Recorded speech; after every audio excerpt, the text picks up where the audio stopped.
they've let that ego get in the way, being like, I shouldn't need help because I've done this loads of times before, so I shouldn't need anybody's help. And it's like, you don't need help with that. Like, don't insult yourself by thinking that you're coming to me so I can just tell you to have some products each day. Yeah. Don't look at this like you're going back on a plan that you've done in the past. Believing that you can do it differently this time. Because so many people, you know, when you have done the plan or done something over and over again, you do lose belief, don't you? Because you just think, well, I haven't been able to do it before, so what's different now? But then that's exactly the thing that you need to change. You need to make it different. And yeah, support is everything. Hey girls, here are your hosts, Gemma and Rach, with the Let's Chat Girls podcast on Spotify and YouTube. Don't forget to subscribe. Oh, welcome back to another episode of the now Let's Chat Girls podcast. We've had a bit of a rebrand, Gem. I like it. I really like the Let's Chat Girls. It reminds me, let's go girls. I know, I was going to say, it's giving a bit like Shania Twain, isn't it? Yeah. Let's go girls. Yeah. Do. But we're chatting to the girls, aren't we? This is what we do. Chatting to the girls and to the boy that is listening, because, you know, we see the analytics. It's probably James. Yeah. Hi, James, for listening. He's one of the girls. But we felt like 2024 was the year that we built consistency with this podcast. Yeah. 2025 is the year we really want to elevate it and do lots of exciting things with it, bring you more content, and just really try and give you more of what we know you love listening to with us. And that's really exciting for us, because when we first started this podcast, like, my Lord, if you go back and listen... I can't. I can't either. The quality is shocking, but we tried. We did try. Do you know what? We say it all the time. Just do it. You learn from doing. So you just got to try it. So we get asked a lot, don't we? How do you do a podcast? But there was people we were asking, do you remember? Just trying to find out how to, like, just do a basic podcast. It is quite difficult, but I mean, I have to say, Rach is the brains behind this podcast. She does all the editing, but you've got it down to a fine art, I have to say. It is, yeah, like, and that's it. We've got everything down to how we need it now. We've found our groove with kind of what episodes people are liking. And we hear your feedback. Like, we know people want more episodes. They want episodes that are perhaps a bit shorter. And we want to be able to deliver that, as well as looking to bring some other voices and faces onto the podcast as well. We have got a really special guest coming to you on Christmas Eve. We have the beautiful Mrs. Natalie Carter. She's recorded 2 episodes with us, which it is the gift of Christmas, let me tell you, because that woman is just incredible anyway. Obviously, if you don't follow her, why? Like, what? I'm assuming everybody does. I'm assuming everyone does. But she is so incredible, and she's been really open and honest this year about her own struggles with regain and kind of getting on top of that. And so we had to bring her on to talk about that to us in a bit more detail, answer some dilemmas.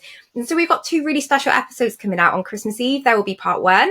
And then on New Year's Day, we're going to release the second part of that interview. And hopefully that can help give you that little boost you need through the next couple of weeks for the Christmas period, because Christmas is really coming up on us now. What are we, like 8 days out? I know. I can't. Well, isn't it 7 now? 7. Oh my God, yes, 7 days. It's next Wednesday, yeah. That's crazy. Oh my God. I'm not ready. Are you ready? No, let's not talk about it. I'm not ready. I'm not ready at all. But I'd rather do it last minute. I say this all the time. Why stress for months and months and months when you can just do it in a few days? Yeah, like, why would you want to keep your sanity when you could just have a mental breakdown? True.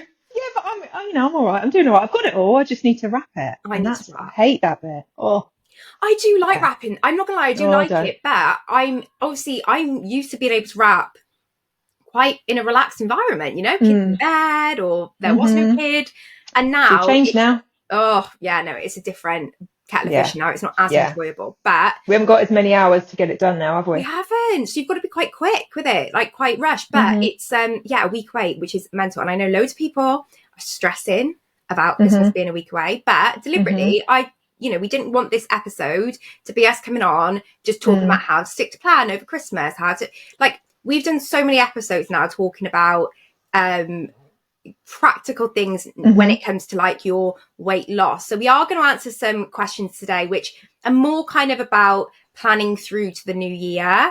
Obviously, go and check out all of the past episodes to get some more ideas about Christmas. But ultimately, the message that we've always stood by with holidays in the summer or this or whatever, Easter, is just go into it making sure you're feeling in control. You've got that support. You've checked in with your coach, your consultant. And I said to one of my girls yesterday, and I did a post actually on it as well, being like, the only thing I want people to focus on this Christmas is not eating in secret. Because you will not binge or go crazy in front of your family, your in-laws or whatever. That's not where you're going to do any damage to your mind. The damage will be if you then start sneaking in some quality streets in the kitchen, or like, you know, sneaking down in the middle of the night to go and finish something off. That's where you're going to do damage to yourself. And when you finish eating whatever you're eating, we had a little date night the other night with Chem. Oh, did you? Yeah, it was lovely. We had takeaway and we opened the quality streets for Christmas. And we all had, you know, some of our quality streets. And then when they left, I took a said box of quality streets with what was left and I put them in the bin. Because I was the quality streets have served their purpose. We've had the quality streets. And well done. I don't know if I could do that. So you have to, Jem. Well, maybe you don't have to, but I had to, because otherwise they weren't the ones that I loved. So I weren't going to, like, I would have eaten them, don't get me wrong. But which ones do you love? I love the purple ones. Me too, with the nut. Yes, I like the green triangle. Yes, me too. Banging. What's that? That's like the praline, isn't it? Yeah, the praline one. Yeah. And I like the golden barrel, the caramel one. Yeah, that is nice, yeah. See, I'm a orange and a strawberry. I love those. I bet you chucked them, didn't you? Yeah. All of them went pretty much in the bin. You sent them to me. No, actually, I don't need them. You don't need them. You do not need them. And do you know what? People will be like, that's such a waste, which granted, it may be. However, it's just what it is. They had to go in the bin. Otherwise, I would have eaten them. And if they're not your favourite, you're not having what you love anyway. And we've said this in another podcast, you know, pick the things that you actually genuinely really want this Christmas. You did that and you chucked away the rest. That's fine. Exactly. And do you know what you can do? Like I've done it a couple of years ago. You need to check your local areas, like rules and all the rest of it. Yeah. But if you do get like a little box, like a cardboard box, and if you've got any things that's like unopened, but you know, not finished, like sweets that are wrapped individually or things like that. Yeah. Put it all in there and then donate it to like the... I was going to say, donate to the food banks maybe. Or, give it into like the nursery where they're looking after all your kids, or to take it into the hospital for the nurses or the patients in the hospital. Like, you don't need to be wasteful, but perhaps like me and took it in the bin. But in that moment I had to, otherwise it would have gone in my gob. Yeah, that was like an impulse, wasn't it? Yeah, you didn't want it, so you had to get rid of it. And there's that whole thing, isn't it? Like, it's the lesser of two evils. Like I can look back and go, morally, Rach, you should have, you know, donated that. But equally, I wouldn't have done that then in that exact moment. In that moment, I would have eaten all those chocolates, and all the work I've done on myself, especially the last like 4 months, would be out the window. Exactly. So, people say it's a waste, but actually you're wasting it on yourself because it's not what you actually want. You're just eating it for the sake of it, and that's a waste as well. I tell you what's a waste. It's a waste of all the hard work you've put into this point. And you've done so well. Thanks. I've really tried. But like everyone has, right? And so you can either waste all of that effort you've put in over some cheap chocolate. I know that you don't even want. That's what happens though, isn't it? You don't even afterwards, you're like, I didn't even want that. So why did I do it? That's it. And I just feel like if you can make those two things something you focus on, not eating in secret, and then once you've finished whatever you're having for your Christmas, like whatever you're eating, enjoy every single mouthful you're having of it. But when you're done, get rid of it. Yeah, you're done. We do not need draw a line.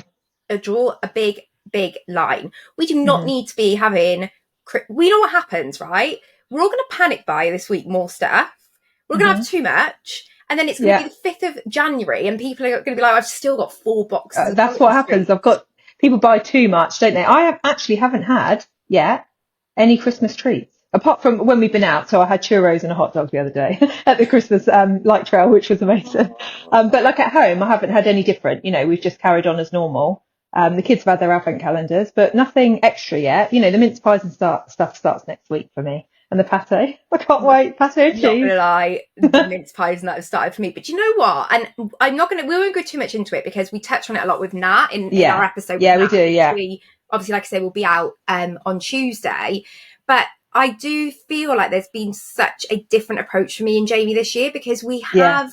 I think when we went into it, we had the mindset of, I'm not going to have anything until Christmas. It was very much that like all or nothing mindset again. And then actually, as we came into December... we did let ourselves have like the a mince pie here and something here, and actually it's taken away all the desire to like splurge or like go that other end of the all or nothing scale when it comes to Christmas next week. You're fully in control this year. I love it. I think you've done amazing. You've changed a lot about your mindset, whereas I am waiting until next week. I probably won't go crazy, but I feel like I'm at that point now where I can still control it next week. I'll still just have normal amounts. Do you know what I mean? I think I've gone past that. I feel in control, if that makes sense. I'm excited to have it. I think that like you see that in you anyway. Like, and if you see like some people who listen or watch may not have followed us both for a long time, but like I'll never forget the January that you and James went on plan and you were like really honest and open with everyone that lockdown had just been really hard and you were really struggling. And I remember you saying about how out of control you and Jim felt and how then it had felt like just... And we hadn't had that for a long time. That was quite scary. So I was like, whoa. I remember like old habits can come back so easy.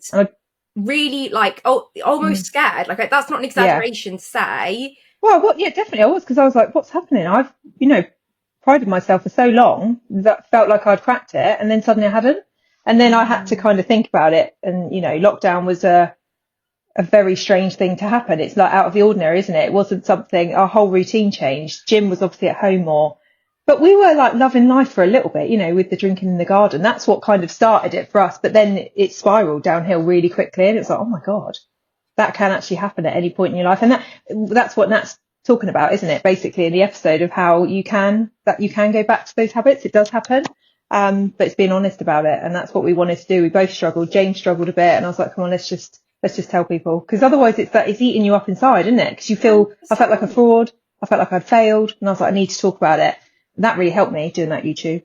But I think that it's good because you then, like, I think if you look back then at how you were like the year after, and then you see how you can build, it doesn't happen overnight. It doesn't. It builds up to you get into a place where you're like, this is now how I just feel about it. And that relationship with food is really fluid. Like it changes constantly. People will often say, like, how am I going to eat in maintenance? Or they get to goal and they experience, like, I did this first year of maintenance. We had that Christmas and I was like, that is exactly how I'm going to eat for every Christmas now for the rest of my life. And it's like, no, it's not, because you're going to change. What you like is going to change. Next Christmas will be different, The M&S new in selection is going to change. Like, things are going to be different. And your life's going to change. You Poppy's growing up. Like, we know that every year is different with a child. The next year is always going to be different to the year before, especially when because Poppy was really young, wasn't she, when you first, how old was she? She was 9 months old when I started. And then when you first had your first Christmas and maintaining, like, that's so different. We were actually just talking about this, weren't we? How easily she went to bed at that stage, and you didn't appreciate it. So simple, literally just like, good night, the Iggle Piggle CBeebies good night song would pop on. We were saying how Jem, she came down to stay with us, and we were like, Jem, you're gonna have to sing the song. You got to sing it. I was like, I know it.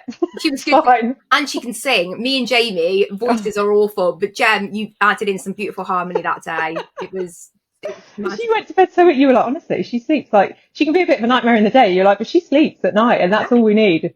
Secretly, I was thinking, now she doesn't.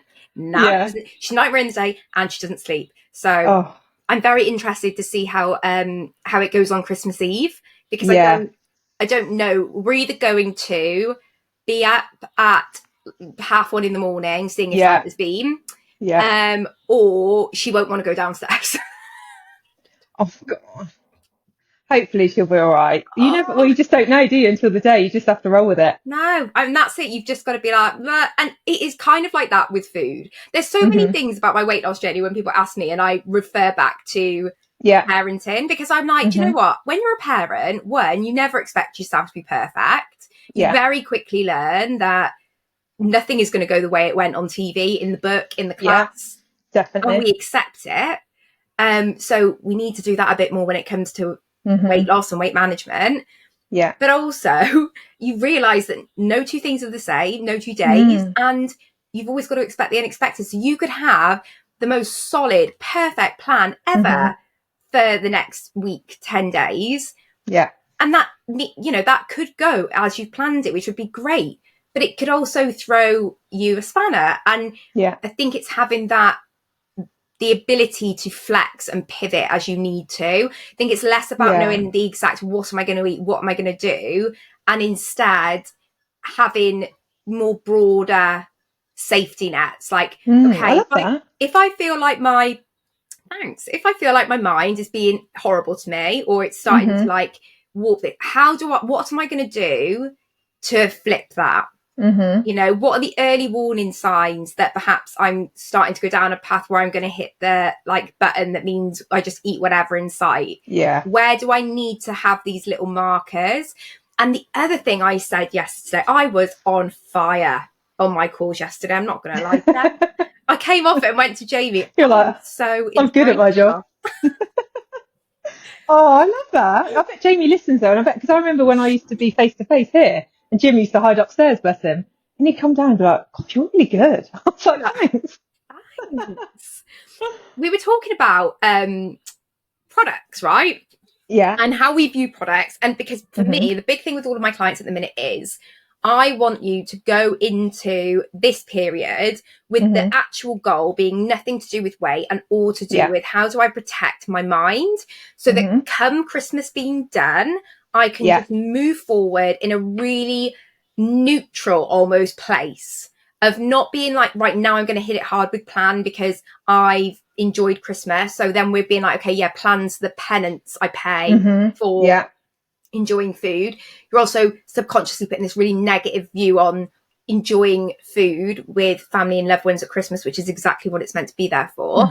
So it can be a little bit skewed. So what we need to do, we always talk about getting out of black and white thinking and being more in the grey. But then it can be challenging if you're a black and white thinker, because you're like, well, what the hell do I do? Like, what practical things can I do? Because normally, if you are like that with your thinking, you need to take action to get things to change, right? Yeah. And I said to my client, I was like, well, she was talking about a day and she was like, I'm going to do this. I have my 2 products and my water, like we've discussed before, up until Christmas Eve. And then I'm going to have Christmas Eve to Boxing Day. And I was like, fab. I was like, why don't you have a product on Christmas Day?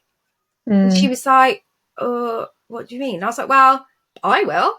I'll be having a fruit and nut bar with a cup of tea in bed. And for no other reason, then I love my fruit and nut bar dearly. Like, I'll still have my vanilla latte. Yeah. And I know I will. Delicious. And like, that doesn't mean that I won't also have some other things, but I will still have that. And I said, actually, why that is so important, if you can just have one product over Christmas, something you really enjoy, is because you tell yourself then that I enjoy that product. I would have that product on Christmas Day. So why would I not be excited to have it then every day afterwards? Yeah. And also you're taking away this idea that is a weight loss product.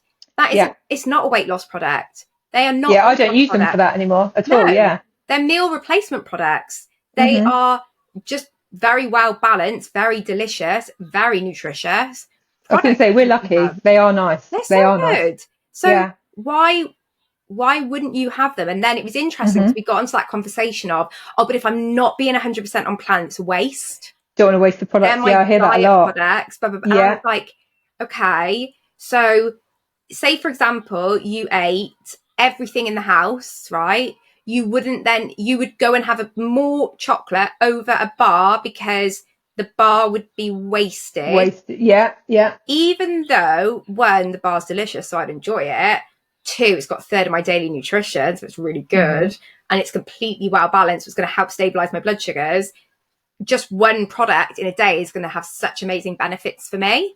And the product itself, its sole purpose is not weight loss. But I think whilst we view the products as just weight loss products and we only have them when we're being 100%, because I'm not 100%, there is no point, then that you're always going to have that all or nothing mentality. Yeah, it's so true. And I was like, so you need to have your fruit. She's a fruit and nut bar lover as well. I was like, you need to have your fruit and nut bar. And I was like, and she'll love that. She'll enjoy it. Yeah. You know, if everyone it makes me feel a little bit more in control, just like mentally. I just feel in control when I'm having that as part of my daily routine. And like you say, it's good for you. You know, it's a much healthier alternative to, say, a chocolate bar. Obviously, I do enjoy a chocolate bar, but the fruit and nut bar is delicious. It does kind of help curb that sweet craving. It's enjoyable. Have it with a cup of tea. It is a treat. It feels like a treat. But you're getting the benefits of having a third of your daily allowance of vitamins and minerals, and it makes you feel good.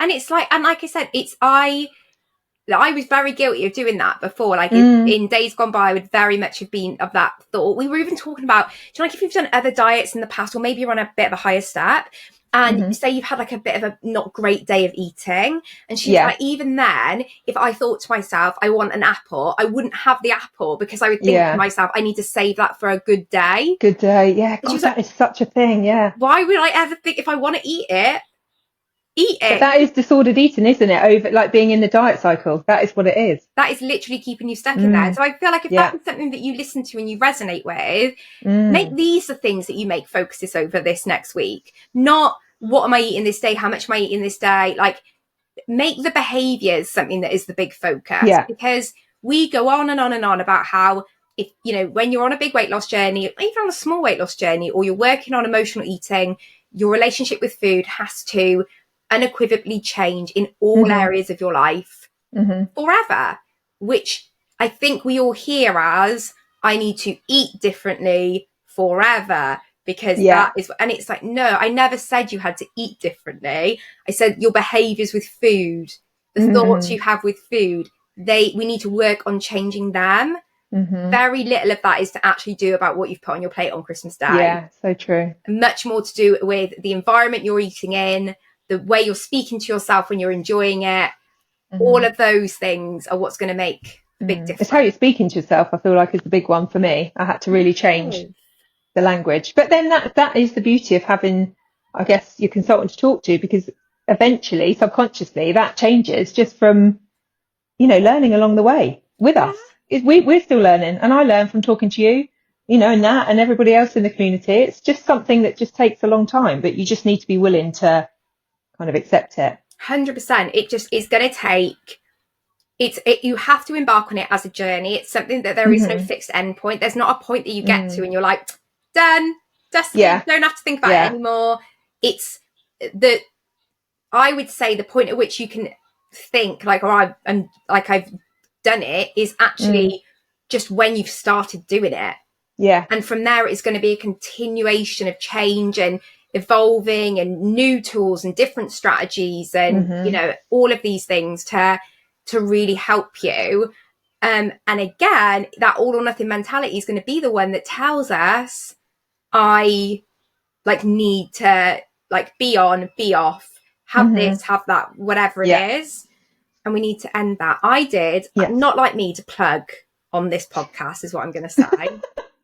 But I did a mindset course session, have it as an early Christmas present from me to you, on healing from diet culture. I loved it. I'm very passionate doing it. Thank God I recorded it and it wasn't the live one that I put out, because the live one I got very heated with the girls. Well, did you? Well, we were all talking about like, do you know, like your past experiences with dieting and like what people have said to you, and like it was like I love my mindset courses when I do them with my clients, because it's the conversations, right? It's the conversations people have. It's people realizing they're not alone, that other people have the same issues, that they're not this like unmotivated, greedy, just can't do it person. It's just like we are all like damaged in a way when it comes to dieting and things like that. And then when you listen to people's experiences, it's so interesting seeing everybody getting angry for other people. And I'm like, you need to get angry for yourself. Like, use that feeling that you've got, that is the passion that means that when that little voice in your head is saying, oh no, go and have this or go and have that, you go, no. But it's having that, you know, you are worth it mindset. You have to know that you are worthy. Like, talk to yourself like you talk to your best friend. It's true, isn't it? Like, you wouldn't ever say that to them. How you talk to yourself is so important.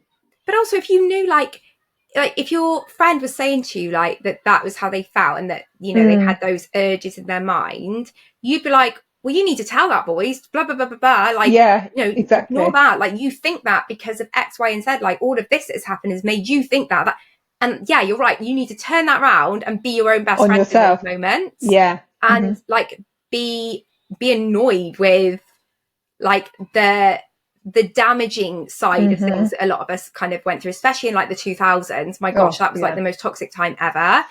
But I will link it so that you can go and have a look at it if you want to. It's not that long, but it kind of goes. I hope people do look at that. I feel like that's a really good extra thing for them to do. I hope they do. I mean, if you don't, what can I say? It's up to you, isn't it? But you can't make people, but I'm sure a lot will. I know. If you do like it, leave a comment, all that stuff. But it is good, and it actually is.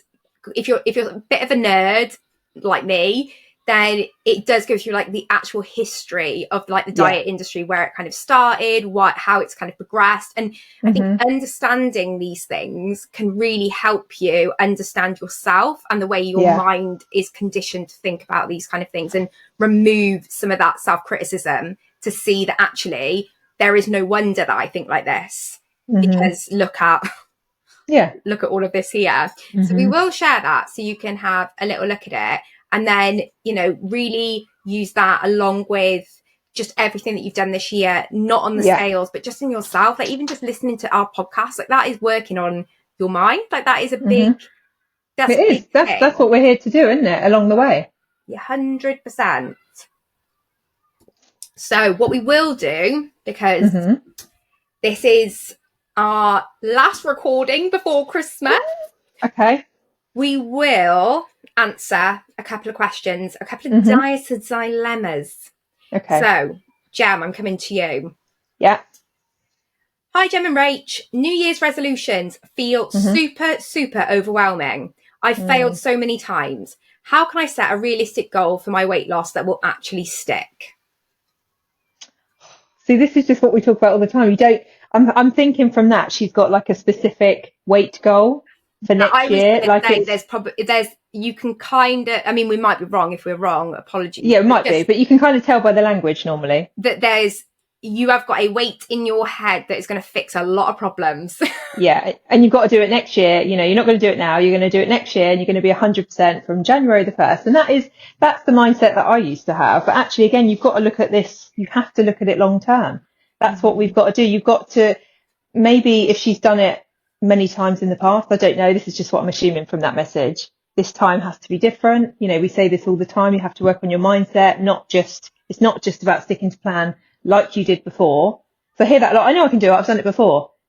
But with all due respect, you did it before, but it didn't work, did it? Yeah. So you have to do it different this time. But they might have done it and had that huge success of, weight loss and got to their goal weight. But then what happened after that? And again, you'll just be in the same vicious cycle every year if you have that mentality. So yeah, my advice is always to really approach it this time very differently, and maybe look at what you didn't do before, probably, reaching out to your consultant, being honest, working on your mindset alongside. All of those things are extras that you can put into this. I mean, this is obviously someone that's listening to our podcast because they've sent in the question. So yeah, take on our advice. You know what to do. Yeah. Different this time to what it was last time. You know what? The advice is like, be a doer. And I have a client, and if she's listening, she will laugh because I say she'll know it's her. She'll know it's her. Because she is fantastic at listening to all the podcasts, watching all the courses, reading all the resources I provide, but not actually putting any of it into practice. It'll be like she's a brilliant watcher, and she's a brilliant I've got clients like that. They're really good learners. And they interact with everyone. Yeah, so you got to apply it. You're right. Into the day-to-day. So that would be my advice. My advice to you is I imagine what you're probably doing is you're running around watching loads of things, reading loads of things, looking at all these different ways in which you can, lose weight, work on this, work on that. Which is quite overwhelming when there's a lot. It's overwhelming, right? Whereas actually, if you're not already, get in touch with a consultant, make a plan with them. If you've got a consultant, get in touch, reach out to them. Yeah. They're not going to judge. They're not going to make you feel bad. They're going to be there to help and support you because they understand, because we have been there. I've been this soldier. We get it. And then it's about putting in place small, little practical steps. Not go and have a look at this or go and watch this. No, we've done that. Now it's about, right, I want you to do this. And I want you to message me for accountability. Yeah, definitely. It's actually about going forward now, doing the doing, because so often we can get stuck in this cycle of just over educating ourselves on situations. And weight loss is not a lack of knowledge. A weight loss journey is not made I would argue for most people, it's not made by having all the knowledge about weight loss. We typically have that.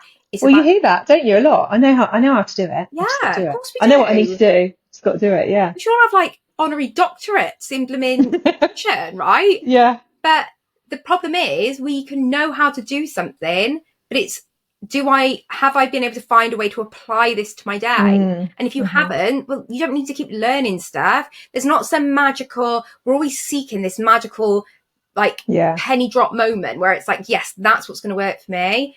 Reality, no, that's not, what probably is going to work for you. It's just, how am I going to put that into my day so it's going to work for me? And believing that you can do it, believing in yourself. Because again, she sounds quite doubtful. Yeah. How am I ever going to do this? How am I going to find something that I can stick to next year? So she's already telling herself that she's not going to stick to it. Do you know what I mean? Again, it's that inner voice. You've got to believe in yourself to do it. That is such a big thing. And we did do an episode actually on the power of your words. Remember after the retreat? Yeah. So important. You can go back and have a look at that because we do talk about it in a lot more detail, but it really is so important. Like you need to tell yourself, like, I am doing this, not I'm going to do it, not this is my goal, none of that. Just be like, I'm doing this. This is what I'm doing. And any New Year's goals that you make, don't let them have anything to do with weight. I really wouldn't. Like, even if weight loss is realistically a big goal of yours, like we talked about in the other episodes, you look at that list of what the weight loss is bringing you. We talked about it many times about that goal setting. And you look at what is that weight going to bring to my life, and then we make that the goal. Yeah. So if that is that I'm going to have more energy, or I'm going to blah, blah, blah, then my goals for this year might be things around like I'm going to go and like have a cup of tea in the garden every morning and watch the sunrise to give me that little boost in the morning. Or I'm going to get up half an hour before the kids so I can sit down, like listen to a podcast, read a book, have a little bit of time for me. Because obviously you've watched our last episode on love languages, so you know how important your love language is for your self-care and looking after yourself. And so maybe you make your goals so much more focused on that than weight. Even though we are both weight loss coaches, but last diet dilemma this side of Christmas, and I feel like I could have wrote this 4 years ago. Okay. But they say, hi Gem and Rach, I feel embarrassed starting the one-to-one diet again in January after failing last time. How can I overcome the fear of judgment from others, comments, and get rid of the voice in my head that tells me it will just be another time I fail? Oh, bless her. Again, that's her talking to herself. That's what she's telling herself. So that's what's going to happen. It's the same scenario. You have to turn around that voice in your head into a positive one. You are going to do it. And actually, we talk about this with Nat a lot in the episode, don't we? About how you respond to your friends and family around you about the plan. If you're telling them it's a negative, you don't want to be doing it, you're probably not going to stick to it. You've never stuck to it before. They're just going to think, well, why the hell are you doing it? And then they're not going to support you. So you have to tell them that you are doing it. Put it into actions. Do it. Yeah. No more thinking. No more none of that. Just do. And do it. Almost, yes, if you do it how you've always done it, you probably will have the same outcome. Yeah. They say, don't they? Doing something in the same way, expecting a different outcome is literally insanity. Yeah. So don't look, you're not doing the plan. And also, like, look back. What I mean by that, sorry, is that if you look back on the plan, how you've done the plan before, be really honest with yourself in, have I done the plan as the one-to-one diet intends? Yeah. Have I done it with my products? I've used all the resources. I've used my consultant. I've checked in. I've had the weekly check-in calls or gone to see them. I've reached out when I've needed support. Like, have I done the plan as it's meant to be? If you have, great. Then you can speak to a consultant and say, right, I need advice on what we need to change with this. Because if I've been doing it exactly as it's meant to be done and something's not working, then your consultant can give you advice on things you can tweak. They can bespoke it more to you. However, what I realized when I did that was that no, I hadn't. All I'd been doing before was having products. I'd only been doing a third of the plan. We talk about it in the episodes. We go over the plan in a bit more detail about the products, the people, the plan. Yeah. And how a lot of people will only do the products. And then they'll beat themselves up when it's not working. And it's like, well, when Dr. Howard created the plan, he did say you needed these other bits for it to be successful. Anytime there's been scientific studies done on the plan, or different studies that have been done, which there have been countless, a lot, like absolutely loads, it is always based on the products, the people, and the plan. So it's, I think, sometimes about looking at what was I doing last time, what worked, what didn't work, and being honest with like, what wasn't I doing? Like, what wasn't I doing that maybe I needed to do? Why wasn't I doing it? Was I afraid? Was I embarrassed? What was going on there? And addressing that issue. Because, you know, you will probably get over consumed with thoughts about, was it because I didn't have just shakes? Should I have just had liquid? Yeah. Oh, yeah. That is something people fixate on, that, don't they? Oh, did I have too many bars a day? Did I not? It's nothing to do with that. That's probably one of the top things. The biggest frustration in my job, and clearly yours as well. I feel like I need to do like one of those little I love that. massages to be like, you'll be all right, Rach. You'll be fine. We're going to get through. We will get through this. It will be okay. Yeah. Because genuinely, the products in a very small, a tiny proportion of people, yes, we may give advice on particular products, right? Yeah. Other than that, the products are literally all made the same. Yeah. They are formulated with the same proportions of everything. Yeah. So that is not your issue. Now, yes, you may not have drank enough water. That may be something you need to do practically. Yeah. But again, I promise you that if you have tried again and again and again and again and something's not clicking, that it very unlikely, it might be, but it's unlikely that it's just the practicality of drinking water. Yeah. So it will make things look better. There's always, like, I can guarantee you 90% of the time, the issue is that people have distanced themselves from the support that's available to them. They haven't reached out. They haven't been honest with that person. They've let that ego get in the way, being like, I shouldn't need help because I've done this loads of times before, so I shouldn't need anybody's help. And it's like, well, yeah, of course you don't need help to know that you have to have, like, say 4 products a day. Yeah. Like, but that's when people make up their own steps then, don't they? Just make up their own plan completely. Like, oh, this is what I'm going to do today because wild. That feels good.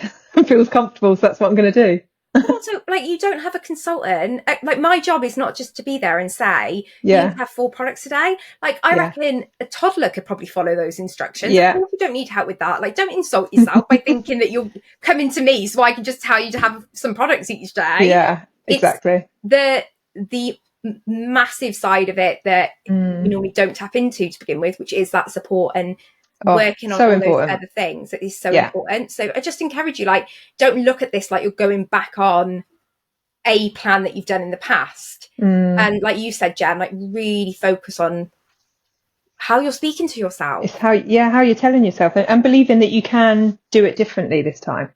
Because so many people, you know, when you have done the plan or done something over and over again, you do lose belief, don't you? Because you just think, well, I haven't been able to do it before, so what's different now? But then that's exactly the thing that you need to change. You need to make it different. And yeah, support is everything. Well, I know I wouldn't have been able to do it without support. We've said it all the time, haven't we? It's the biggest part of this plan, the one-to-one support. That's why it's called the one-to-one diet, because you've got someone all the time. Exactly. Like, and the thing, like, yes, there is an element of, like we've said, about application into your life is really important. That's what I love this plan, like the actual practical elements, like the basis of how we create a calorie deficit, keep you well nourished. I love that aspect of the plan. But realistically, that side of the plan could be mirrored in other plans that you perhaps could find. Arguably, the product line is good because we, like, ours are absolutely delicious. But, you know, that methodology is that. Yeah, of course. The difference and why we know this has success and, you know, far greater success, not just initially, but, you know, long term, when we look at the studies of weight management over the course of 2, 3, 5 years, is because you've had that support, that accountability, that network of people around that you can relate to and understand. You know, if you ever come to any of the slimmer events, like you'll often hear us consultants talk about, like, one of the best events of the year are our Slimmer Awards that happen every single year. And if you haven't seen this year's shortlisted Slimmers or the winners, you can go on to the main One-to-One Diet page and you can find it on there and on their YouTube channel. And they are so inspiring, their stories. Now, what I will say is there wasn't really anyone in their stories that talked about just how much a fruit and nut bar made the massive difference in their weight loss this time. I'm sure it did, because it did have a big impact on mine. However, most of them do credit that success to having their consultant and that support that. Yeah. So I think that the products are like an extra bonus, but if that's all you're using, then you're not doing the plan fully, are you? No. And like I would just say that, like, look at the people that you look to and think, oh gosh, how did she do it? Why has she done it so well? Like, what's she doing that I'm not doing? And then stop looking at what you're eating and be like, okay, aside from products, what's she doing that I'm not doing? And that's what I need to do. Yeah, definitely. Shake it up. Shake up the energy for 2025. That's what I'm saying. Do that. It's been so lush to chat to you all before we go off for our Christmas break. Like we said, we've got episodes come in from the lovely Natalie. They'll be out Christmas Eve and New Year's Day. We're going to be back after the Christmas break with more episodes and some exciting new things. So we are starting a new schedule with the podcast come January. So we are going to be actually uploading twice a week. We're uploading on Wednesdays and Sundays. And we're also going to be getting much more active on the old socials. So the Instagram page has had a bit of a revamp. I know, Jem, you're going to work some content magic over there and get some new things on there. So if you can interact on there, like, share, say, tag us in anything that you share, that would be absolutely amazing. Same goes for Spotify and YouTube. We've had such an incredible year with this podcast. And me and Jem are not like... we're not very tech savvy or like really into like... we're not professional podcasters, are we? We're really not. Definitely not. But we had a look at our analytics this year from Spotify, and we just want to say thank you so much to everybody. Our little podcast in this little tiny corner of the internet was in the top 10 video podcasts in the UK last year. That's crazy. This year still, which is so incredible, and we cannot wait to reach even more people. We are going to head off now to enjoy our Christmas. We hope you have the very, very best Christmas. We cannot wait to be back with you in 2025. We hope that you have fun with your families, make lots of memories, and get in the photos. You don't know what that means yet, but you will on Christmas Eve when you listen to the episode with Nat. So make sure you stay tuned. And for now, it is goodbye from me. And bye from me. And we will see you all again really soon.